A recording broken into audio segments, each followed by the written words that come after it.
que lleva al desenlace en estos casos es una arritmia cardíaca que no es compatible con la vida debido a que no ayuda a un funcionamiento correcto del corazón, que se llama fibrilación ventricular. Y esto es importante porque esta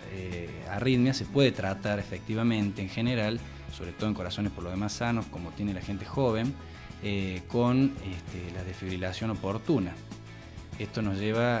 a otro capítulo grande de la cardiopatía, de la muerte súbita, que es el tratamiento y la prevención.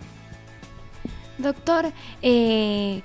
hay que hacer para prevenir? Primero preguntarle si hay algún síntoma que nos pueda llegar a decir que podemos llegar a ser propensos para una muerte súbita y sobre todo, ¿qué habría que hacer para prevenirla?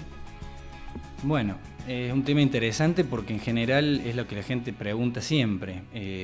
Por definición, como decíamos recién, la mayoría de la gente que sufre un episodio de muerte súbita lo toma por sorpresa, de ahí viene quizás su nombre. Pero también decíamos que esto puede ocurrirle a gente con cardiopatía conocida y a gente que no la conoce. En el grupo de la gente que tiene una cardiopatía conocida probablemente sea una situación menos inesperada. Si yo sé que tengo un problema coronario, si he tenido un infarto previo o si convivo con insuficiencia cardíaca, sé, el médico probablemente ya me ha dicho, que uno de los enemigos potenciales que tengo es la muerte súbita por causa arrítmica. Pero si yo tengo 20 y pico de años, juego a la pelota con mis amigos todos los fines de semana y me siento bien, ¿cómo explico ese riesgo y cómo lo estudio? Y ese quizá es el grupo más difícil. Lo primero que me parece importante, antes de entrar en el capítulo de cómo prevenirla, quizá desordenando un poco el orden, es cómo tratarla, porque esto es importante que la comunidad en su totalidad se involucre. Hablábamos recién de los desfibriladores, son equipos muy costosos, son equipos que deberían existir en todos aquellos ámbitos donde vayan a haber grandes aglomeraciones de personas. Hablábamos recién, una oficina pública, un estadio de fútbol, escuelas, dependencias, digamos, que son todas donde el flujo de gente es muy importante, porque eso lógicamente que potencia el riesgo de que alguien tenga un episodio en ese lugar. Se ve a la fecha, ustedes los que han podido visitar aeropuertos van a encontrar dispositivos puestos en la pared y deben estar acompañados en todos los turnos con alguien que lo sepa utilizar. Estos equipos son automáticos y se pueden manejar prácticamente por cualquier persona que haya recibido un mínimo entrenamiento y siguiendo las instrucciones el equipo es capaz de detectar esta arritmia y de aplicar los choques eléctricos necesarios para colaborar con la reanimación. Y la reanimación es algo que también la gente tiene a su alcance y es deber de todos aquellos que queramos hacer algo por la prevención, tomar estos cursos que se dictan en general en la Cruz Roja, a veces en los hospitales y en algunos centros de los diferentes lugares donde vivimos,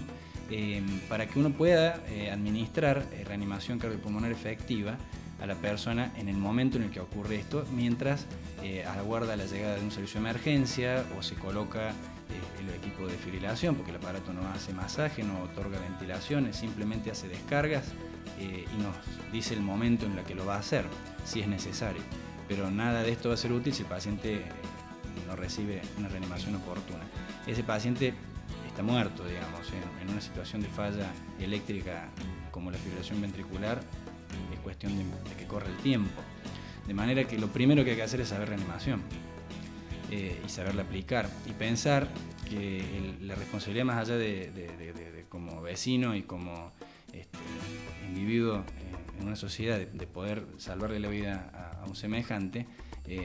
a veces ese semejante puede ser la persona que más queremos, o sea, nadie está exento de que esto le pase. Y todos creo que querríamos que si alguna vez tenemos la desgracia, alguien nos sepa reanimar. De manera que tener un equipo costoso no soluciona tampoco los problemas, porque si no lo sabemos usar, estamos en la misma. Y con respecto a la otra parte de tu pregunta, yo creo que esa parte es la que quizá más nos inquieta como profesionales, porque no es una cuestión tan simple a veces. Va a haber un grupo de gente que, sometido a un número no tan extenso de estudios y de una consulta a conciencia, con buen examen físico, con un buen interrogatorio que haga sobre todo hincapié en los antecedentes familiares, van a demostrar alguna situación proclive o nos van a hacer sospechar probablemente que tenga ese individuo más riesgo que otro. Pero también van a pasar por el consultorio personas que van a ser absolutamente negativas a todo tipo de interrogatorio dirigido y con todos los estudios que hacemos normales, sin que esto sea un certificado de que no te va a pasar absolutamente nada. De manera que los controles precompetitivos siempre buscan tamizar a esa gente que ya por una condición desconocida o bien por una condición conocida tienen un riesgo aumentado y que se está privando de conocer ese riesgo simplemente por no haber hecho un examen a conciencia. Hago hincapié en esto porque es muy frecuente que uno reciba pedido, a veces o vea certificaciones de salud que con mucha seguridad, no, pero como que dejan muy tranquilo de repente a un gimnasio o a un club deportivo o a una escuela, sencillamente por lo que dicen y realmente para que un control médico, cardiológico evacúe en su mayor parte este riesgo. A veces hace falta, incluso como te decía, estudios cardíacos como la ecografía cardíaca para descartar la miocardiopatía hipertrófica, la ergometría para poner un corazón en apremio físico, para ver cuestiones que salen a la luz solamente en esa condición,